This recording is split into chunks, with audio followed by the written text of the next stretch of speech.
Friends, welcome back to our channel rich flavours. ఇవాళ మన recipe వచ్చేసరికి మినపగారెలు అండి. ఈ డిష్ వచ్చేసరికి మా ఇంట్లో అందరికీ ఫేవరెట్ టిఫిన్. ఈ గారెలు పైన క్రిస్పీగా, లోపల సాఫ్ట్గా, ఫ్లఫీగా, ఈజీగా ఎలా చేసుకోవాలో ఇవాళ మన వీడియోలో చూసేద్దాం. ఇంకా లేట్ ఎందుకండి, వీడియోలోకి వెళ్ళిపోయే ముందు ఒక చిన్న రిక్వెస్ట్ అండి.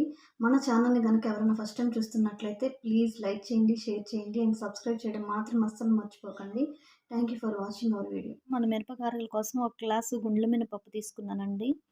అలాగే 2 గ్లాసెస్ పొట్టుపప్పు తీసుకున్నాను. ఇవి శుభ్రంగా వాటర్లో కడిగి నానబెట్టుకోవాలి. ఈ విధంగా మనం నానబెట్టుకున్న మినపప్పు, కొంచెం పొట్టుపప్పు, కొంచెం గుండు పప్పు తీసుకొని మెత్తగా గ్రైండ్ చేసి పెట్టుకోవాలండి. గ్రైండ్ చేసి పెట్టుకున్న గారెపిండిలో నుంచి నేను కొంచెం సపరేట్గా ఒక గిన్నెలో తీసుకున్నానండి. ఈ పిండి పట్టుకు టేస్ట్ తగ్గట్టు సాల్ట్ యాడ్ చేసుకోవాలి. ఇప్పుడు చేతితో బాగా దీన్ని ఒక డైరెక్షన్లో ఇలా తిప్పుకోవాలి.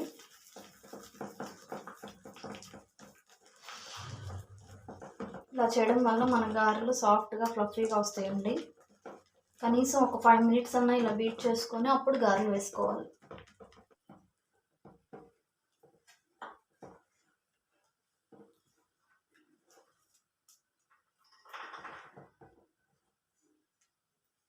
ఇప్పుడు స్టవ్ వెలిగించుకొని బాండి పెట్టుకొని డీప్ ఫ్రైకి సరిపడా ఆయిల్ పెట్టుకున్నానండి.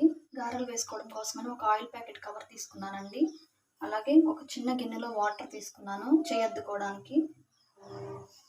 ఇలా వాటర్లో తేమ చేసుకొని గారెలు వేస్తే నీట్గా వస్తాయండి. ఇప్పుడు కొంచెం పిండి తీసుకొని ఆయిల్లో వేద్దామండి. ఈ పిండి వెంటనే పైకి వస్తే మన ఆయిల్ హీట్ ఎక్కిపోయినట్టే.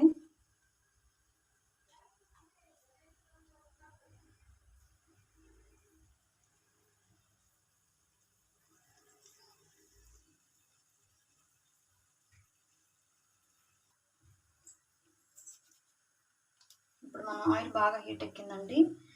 ఈ విధంగా గారెలు చేసుకొని నూనెలో వేసేసుకో.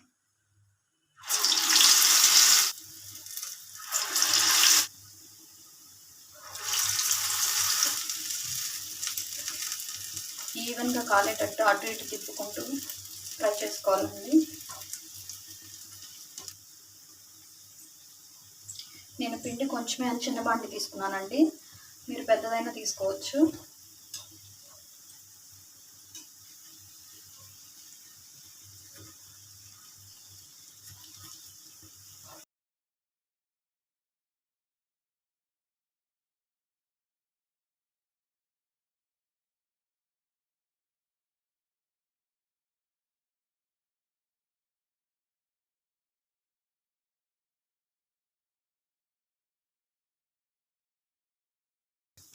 ఈ విధంగా గోల్డెన్ బ్రౌన్ కలర్ వచ్చేదాకా ఉంచుకొని తీసేసుకోవాలండి.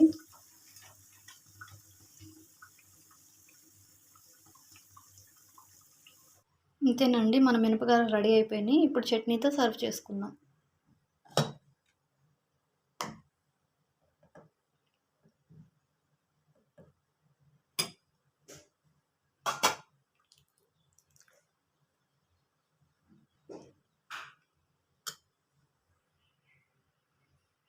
ఇంక లేట్ ఎందుకండి, మీరు కూడా ఈ రెసిపీ ట్రై చేసేయండి.